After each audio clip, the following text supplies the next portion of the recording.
Good morning, ma'am. Good morning. Saturday again you were not there.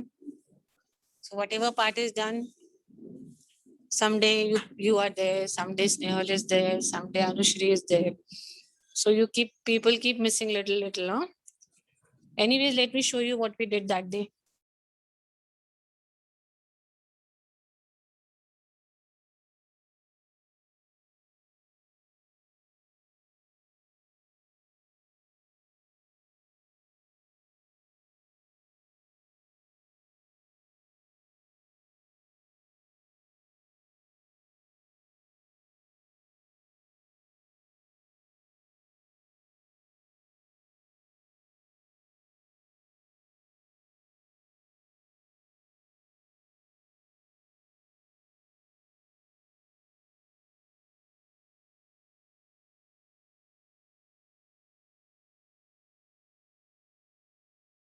Kesha, have you prepared your notes?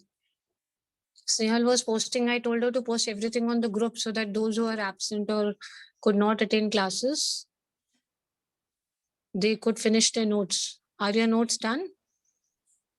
Ma'am, my notes are in progress and I'll post it by tomorrow.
Keshav, we had done this, the uses of writing. In case some part of yours is incomplete in the notes, which you have missed out, you can simply do one thing. I always tell Snehal to post on the group her notes. So some part, if you have missed out, you can copy it from there as well. We had done the use of writing yesterday. How writing was used in Mesopotamia, you need to read this. Now we are going to start with this. Urbanization in southern Mesopotamia, temples and kings. Just the first two paragraphs, read quickly. Let me explain it to you. Very quickly. Urbanization. What is urbanization?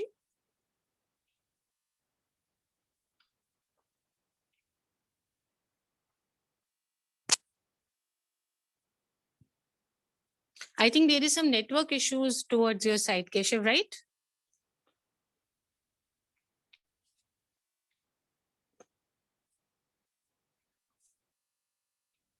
Most of the time it happens that either I'm not audible or you are not audible.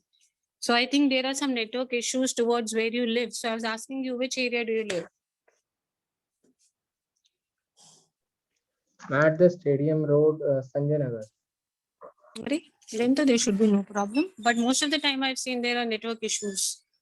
Anyways, till your network supports and you can join my meeting before you get disconnected, very quickly read the first paragraphs because you have a problem of network. I know that. Uh, Read quickly the Urbanization first. in the southern Mesopotamia, temples and kings. From 5000 BCE, settlement has begun to develop the southern Mesopotamia. The earliest city emerged from some of these settlements. These were of various kinds. Those that gradually developed around the temples, those that developed as centers of trade and imperial cities. It is cities of the first two kinds that will be discussed here. Earlier, settlers began to build and rebuild the temples at selected spots in their village. The earliest known temple was a small shrine made of unbanked brick. Temples were the residence of the various gods, of the moon god, of Hu or the ma'am. What is this word after the moon god, You pronounce. Let me see how do you ma'am? pronounce it as. Uh, Inanna? Moon god of Ur. We had that discussed Yes, about ma'am. this city Yes, yesterday. ma'am. You were not there. Ur. Okay. Yes, ma'am. Of or of.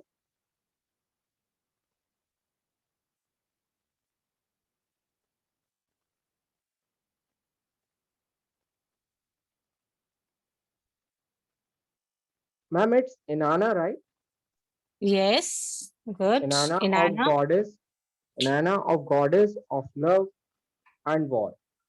Hmm. Constructed in bricks, temple become larger over time, with several rooms around open courtyards. Some of the early ones were possibly not unlike the ordinary house, for the temples was the, was the house of a god. But temples always had their outer wall going in and out at the regular intervals, which no ordinary building ever had. Very good. So we read it. Let's very quickly discuss. We are Yes, talking ma'am. from 5000 BC beta. Yes, ma'am. Settlements began to develop in southern Mesopotamia. Which part of Mesopotamia people started living? Which direction? Southern part of Mesopotamia. Southern Mesopotamia. The earlier cities which we know they emerged, the settlements, they were of various kinds. One, those that had gradually developed around temples. Many of the cities they developed around which places? Temples. They developed around temples. Yes, religious cities we normally call them as.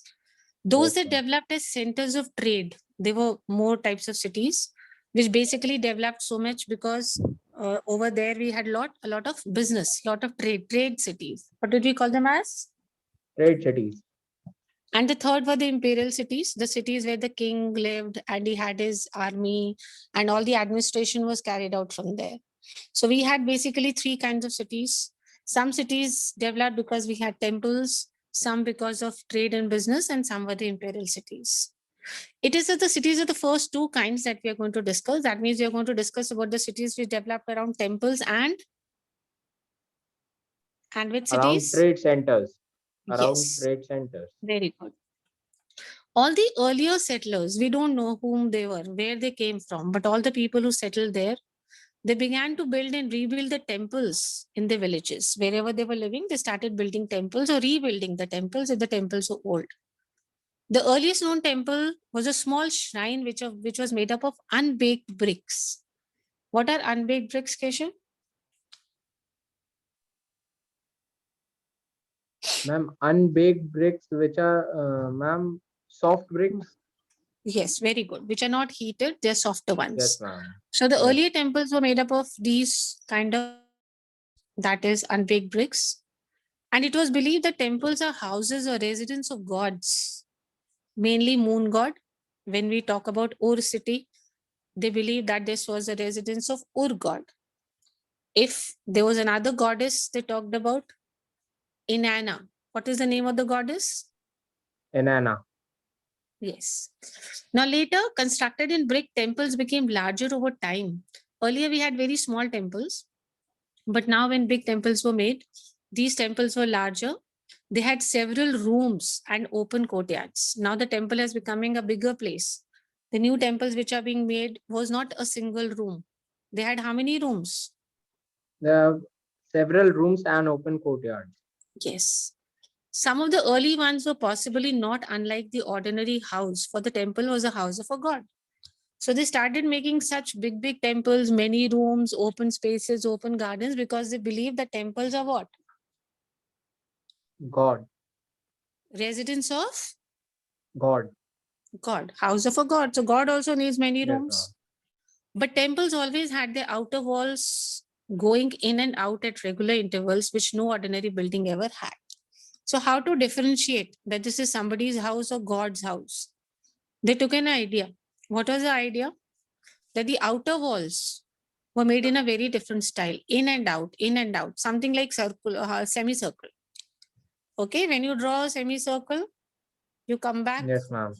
and then again you go forward. So that kind of a Yes, ma'am. design the walls had. This could differentiate that, yes, because now see, temples were also many rooms, open spaces. So this was the main difference to differentiate between a temple and a normal building. Okay, next paragraph.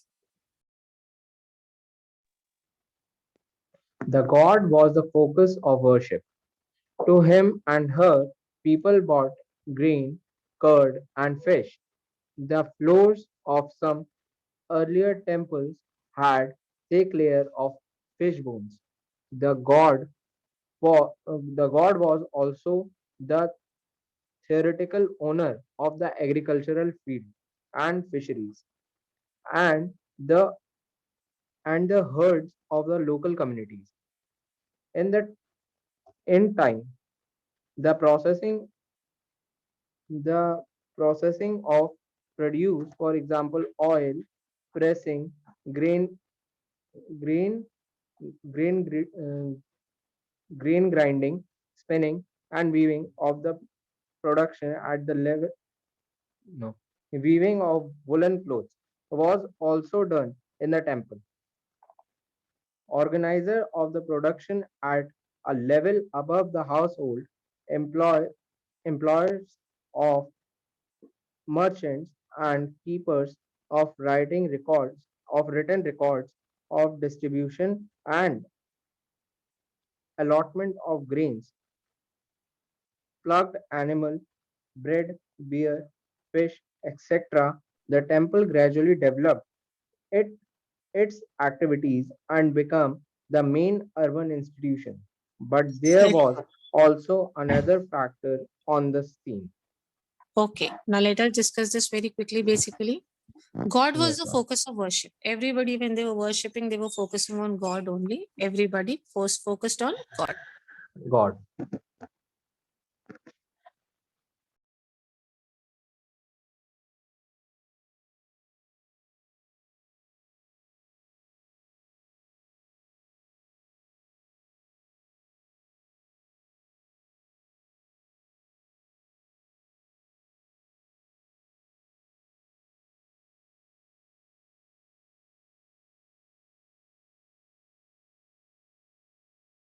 Okay, who was the focus of worship? The God is a focus of worship. Yes. And to him or her, people brought now how they used to try and make God happy. They used to bring grains, curd, fish. Okay. The floors of some Yes, early ma'am. temples had thick layers of fish bones. So they used to come and offer fish. How is this proved that God was offered fish? Ma'am, the floor of some early temples had thick layer of fish bone. Okay, tell me what all things they were offering God. Ma'am, they offered God. People bought grains, fish, curd. Why do you think they were offering all this to God? Ma'am, to make God happy. To make God happy. Happy. So that means the main focus was. To make God happy. Yes, the main focus was to make God happy. So they were bringing all these things that they had with them, basically to make God happy. Now, see, beta, this has been proved. We got layers of fish bones. Now, see, the God was also the theoretical owner of the agriculture fields. They believe that God is the owner of all the fields that they have, all the fisheries they have, the herds that they had, means everything that they have. They believe that who is the owner? The God is the owner of Yes. all Like, fisheries and so agricultural when fields. time passed, the processing of produce, for example, oil processing, grain grinding, spinning, weaving of woolen cloth was also done in the temple only because they believe that we'll be able to do it only with the blessings of God. God.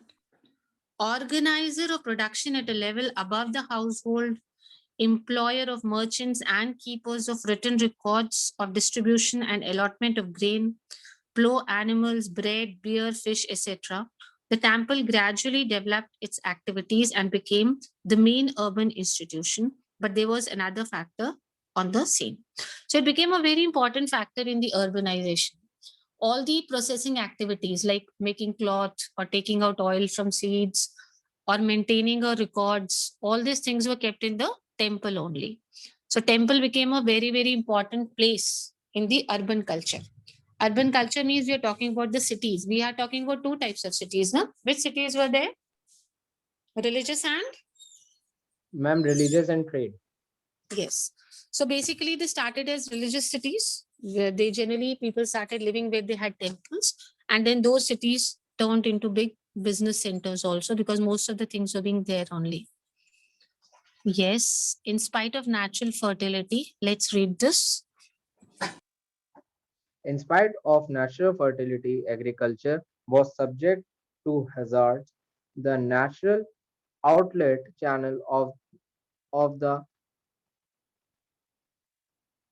Euphrates would have too much water one year and flood the crops, and sometime they would change course altogether. As the archaeological record shows, villages were periodically relocated in the Mesopotamian history. There were man-made problems as well. Very good. Those who Nice. yes ma'am. Mhm. See, Those let's yes ma'am. continue. Those who lived. Those who lived on the upstream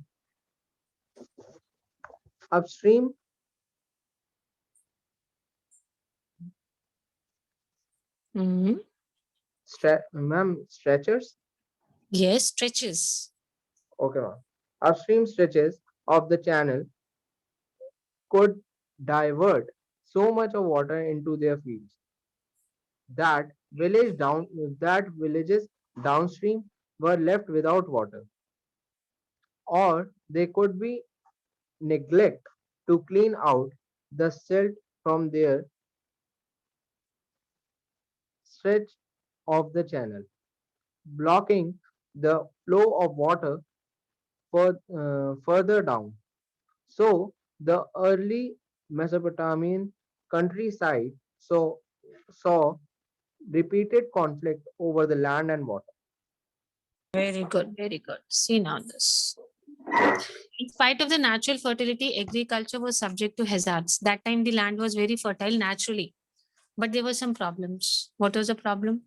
The natural outlet channel of the Euphrates would have too much water one year and flood the crops. This channel, this water channel that we had, what is the place? Euphrates. Name the place where we had this water channel, or you can say canal or river. What is this place? Euphrates.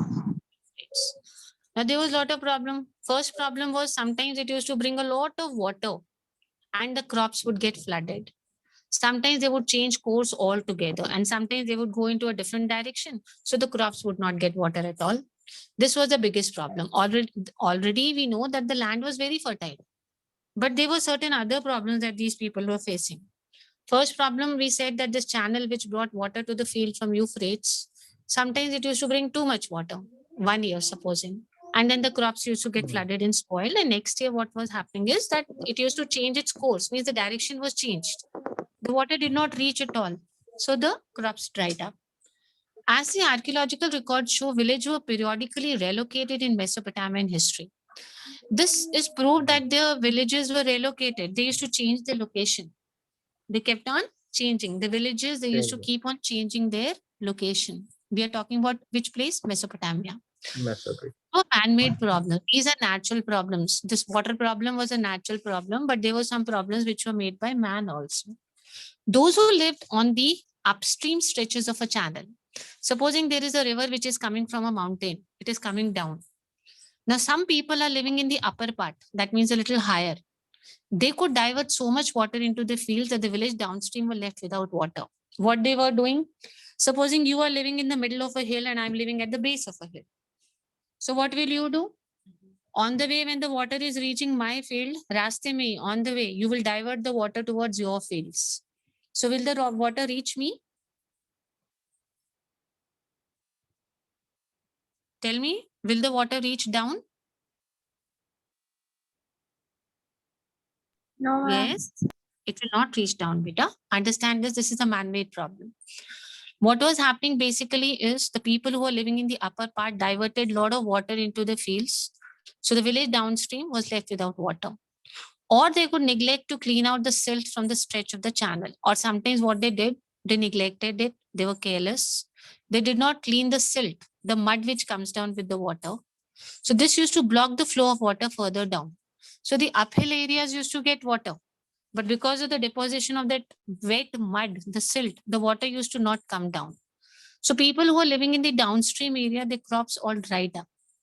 So the early Mesopotamian countryside saw repeated conflicts over land and water. So people kept on fighting.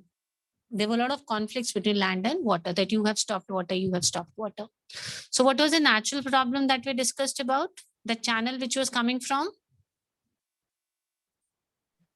Euphrates, Yes, Euphrates. 1 year it used to bring a lot of? lot of water. 1 year Because of it which, used to- yes, because of which because the of crops which used to get? flooded. Very good. And what next year it used to change its? Course. Ma'am, It used to change its course, it used to change its direction. So yes, the ma'am. fields are not getting water and the treasure was spoiled.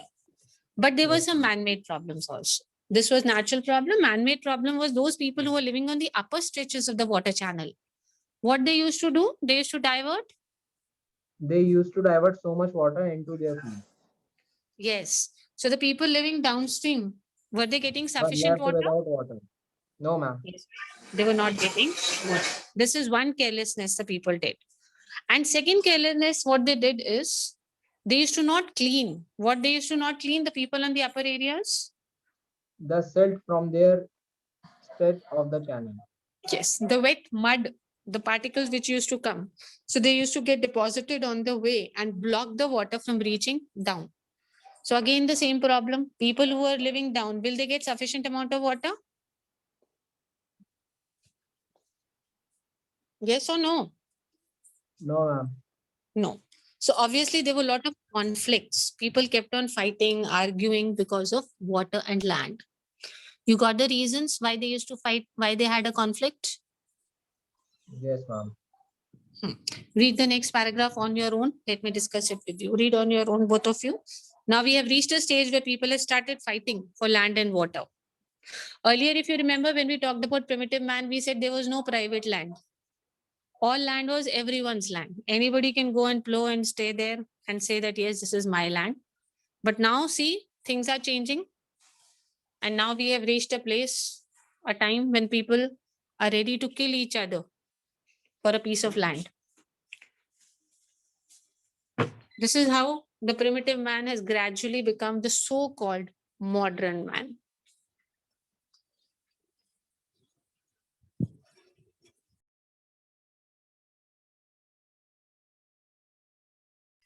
Okay, see now, continuous warfare. People are continuously fighting in the region. So those chiefs who were successful in war could oblige their followers by distributing the loot. Loot is what? Something taken away forcibly. So those chiefs who used to win, how they used to make the others followers happy? By distributing whatever they had looted and could take prisoners from the defeated groups to employ as their guards or servants. Supposing two tribes are fighting, tribe A and tribe B, and tribe A has won. Tribe B is defeated. So what will the chief of tribe A do? He will loot the entire locality or the village of tribe B. And whatever things he has looted, he will distribute it among his followers. And he will capture the other side people and make them what? Servants or Guards. guards. This is what they were doing. So this is how they were increasing their influence. Such war leaders, however, would be here today and gone tomorrow. until a time came when such leadership came to increase the well-being of the community with the creation of new institutions or practices. Many of such chiefs, beta, they came and they died, then more came, more died, but the process continued. That the powerful one used to loot the weaker ones, distribute it to their own soldiers, and they used to capture the others and make them guards or servants. Now see, what is the next thing that they are doing now? In time, the victorious chiefs began to offer precious booties to the gods and thus beautify the community's temple. One more thing these victorious chiefs began to do. Those chiefs which became happy, they used to give gifts to God, precious gifts, whatever they had looted. They used to offer it to whom?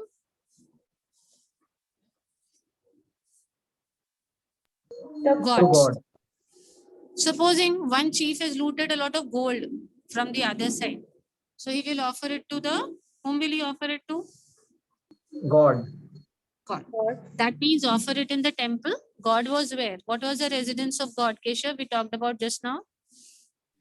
Ma'am, the temple is a residence of God. Yes, this was what it was believed. So obviously, they used to give this fine stone, gold, whatever they got in the temple. And then these things were used to beautify the temple. The temples were made more beautiful with all the gifts that they got. They would send men out to fetch fine stones and metals for the benefit of the god and community and organize the distribution of temple wealth in a very efficient way by accounting for things that came in and went out. Now people started making their temples beautiful. They used to go and bring order expensive stones, expensive metals. If you look at old temples, you will find a lot of gold, diamonds, precious stones are used in that. A proper record was kept in the temple, what came in and what went out. If you remember the poem which we did yesterday about Enmerkar, this gave the king high status and the authority to command the community. You remember he had sent some people to look for Yes. precious metals. We can Yes, imagine a ma'am. mutually reinforcing cycle of development in which leaders encouraged to the settlement of villages close to themselves. So we can imagine that that time there were settlements and we have very powerful leaders, very, very powerful leaders. And these leaders, they encourage the people to live close to themselves. Close to themselves means that they should all live together, very close to each other, so that to be able to rapidly get an army together. So that in case there is an attack from the opposite chief, they will together form what? They will together form an army. What will they form together? Army. Yes. So basically, the chiefs kept on motivating people that always live together, don't live in isolation, stay very close to each other. What are the reasons they gave the people? Understand the reasons. Beta. Number one, they said if we live together, we are actually like an army. We can defend ourselves. See, second reason they gave, people would be safe living in close proximity to one another. At Uruk, one of the earliest temple towns, we find depictions of armed heroes and their victims, and careful archaeological surveys have shown that around 3000 BC, when Uruk grew to the enormous extent of 250 hectares, twice as much as Mohenjo-daro would be in later centuries, and dozens of small villages were deserted. See, people started coming under the influence of these leaders. Dozens of villages were deserted. From so many villages, people left their villages and they started living together at a place and they formed this place which we talked about, Uruk. Which city are we talking about? Uruk. Uruk. It was as big as how many hectares? 250 hectares. 250 hectares. That means it is almost twice as compared to the old city that we talked about. Which one? Mohenjo-daro. Mohenjo-daro. So why is this such a big place? Because the people have started coming. They started leaving their villages. All of them left their villages and started staying together, forming these cities. Look at this line. Dozens of small villages were deserted. Why do you think they were deserted? Why were people leaving the villages? So that they could live together and form a bigger city. Yes. And this was all done on the motivation of whom? The chiefs. Yes, the chiefs. And what logic did the chiefs give them that come, let's stay closer together?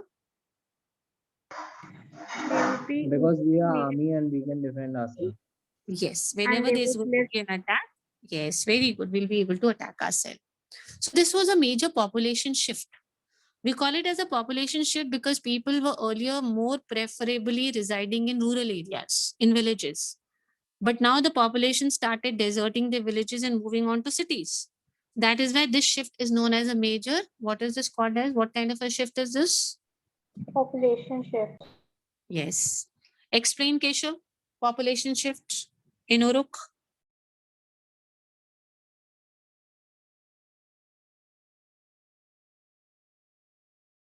Yes, Keshav. Am I audible?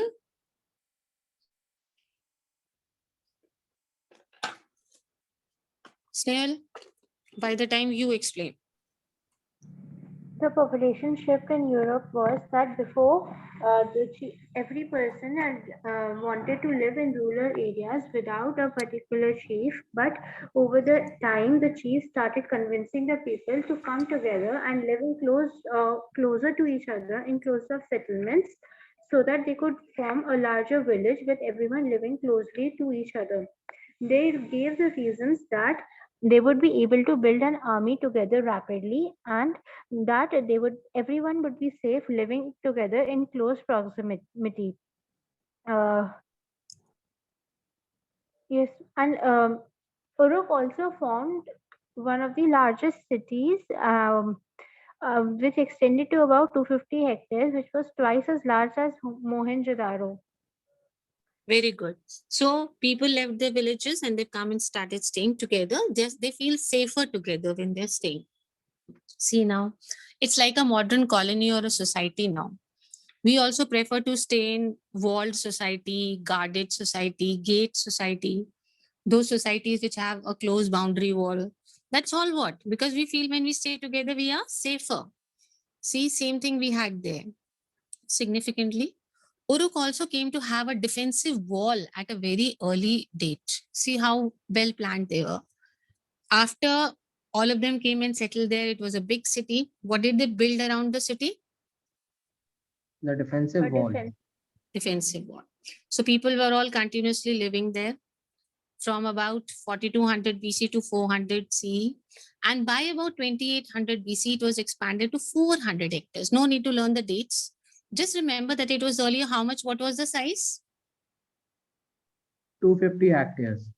Yes. 250. And when with growing time and years, when people saw that, wow, they're living together, they are so safe, they have a boundary wall all around the city, more and more people must have shifted, leaving their villages. The entire village used to come and stay there. They used to desert the village means it was a movement of the entire village.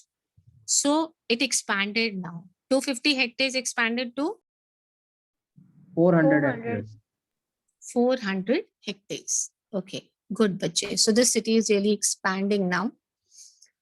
War captives and local people were put to work for the temple or directly for the ruler. You remember war captives?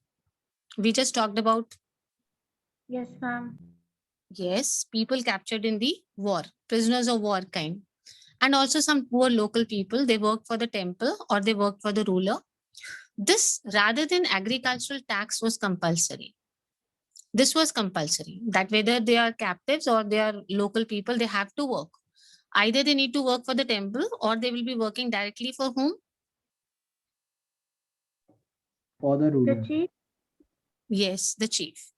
Now, what were they getting in turn? Let's study this. Those who were put to work were paid rations. What do you mean by rations? Groceries. Man, grocery and the Yes. necessary. Yes, exactly. Whatever is needed for survival, the eating part is what we call as ration. Like now also the government gives ration to poor people. How do we know ration was paid? Hundred of ration lists have been found which give against people's names the quantities of grain, cloth or oil allotted to them. We have got lot of lists where we have the name of the person. Basically, it was given on the basis of the number of members in the family. So it is mentioned in the list. Supposing this person, Ramlal, got so much of grain, so much of cloth, and so much of oil. It has been estimated that one of the temples took 1,500 men working 10 hours a day, 5 years to build. So temples are being made. Approximately how many people are working for the temple every day to make the temple? 1500 1500. men And they work working for how for many 10 hours a hours. day? How many 10 hours a 10 day? hours. And still that temple took how many years to be built? 5 years. 5 years. So that is the reason when you go and search, we have a site, beautiful site, ancient Indian temples. You search for it and you will be amazed to see those temples. Especially in the south, if you go and Ujjain, I follow that site. I'll see if I can share. I'll make a PDF of those beautiful sites that I have captured. I have some photographs with me. I'll share it with you tomorrow. It is believed, it is so magnificent that even the foreigners say that it is impossible that man can make such temples, such huge temples. Sometimes they say that these temples were made by aliens. People have not made this. The people don't believe only, even the foreigners don't believe that such magnificent temples, such scientific, logical temples, such beautiful architecture was possible at that time. There are temples which are made up of single stones, and each stone weighs tons and tons. We did not have any transportation, we did not have any cranes at that time. So it is impossible to believe or imagine that how these stones were brought over there at one place, how they must be carved. I'll show you that PDF tomorrow. Just drop me a message in the evening, one of your personal message. I have a collection of about 5 or 6 of such things. You'll be amazed to see these temples. Okay, let's continue now. With rulers commanding people to fetch stones or metal ores to come and make bricks or lay the bricks for a temple, or else to go to a distant country to fetch suitable materials. There were also technical advances of Uruk around 3000 BC. See, Uruk has become very modern now. They are making big, big temples. How they used to make such huge temple? The ruler used to command the people that go, bring stones, dig out metal for the what? Temple. Come and make bricks for the temple or lay the bricks for the temple. Sometimes he used to send people to another countries if some material is needed and that material was not present in Uruk. So the head used to send people to another countries that go and fetch for that particular material. Some technical advances also took place. What were the technical advances in Uruk? Bronze tools came into use for various crafts. They started using which tools? Bronze tools. Yes. Architects, they learned to construct brick columns, there being no suitable wood to bear the weight of the roof of the large halls. Now, because they were making very big temples, large temples. So such big temples could not be made to stand on wood. Earlier, we used to place logs of wood and uske upar we had the temple standing. But now, because the halls are very large, we cannot have what? We cannot have wood. So we make brick columns like pillars. If I say in the modern word, keeping one brick on the other, and making pillars. And why were we making pillars, beta? To support what? To support The Large roof of hall. temple. large halls. You see any large building, you'll find pillars on the base of which these are the bases on which they are put. Hundreds of people were put to work at making and baking clay cones that could be pushed into temple walls, painted in different colors, creating a colorful mosaic. Mosaic, you know, na? Mosaic is like old floors that we have. In old homes, we had mosaic flooring. Mosaic flooring, you must have seen old buildings, black and white spots. You've seen mosaic flooring somewhere in some old building? You have No. square boxes, and you have black and white spots. Yes, ma'am. That is mosaic flooring. So different colors, they were giving a look. In sculpture, there were superb achievements, not in easily available clay, but in imported stones. What do you mean by imported stones? Stones that were bought from outside. Very good. And now we come across the landmark in technology, the potter's wheel. What was discovered is The potter's wheel. potter's wheel. Why is it considered as a landmark? Because it enabled the potters to make mass produce dozens of pots at a time. Mass production. Now their pots are being produced in a bigger amount or a larger number. That is why we consider this as a landmark in technology. Just 30 seconds left. You can take a break because you have another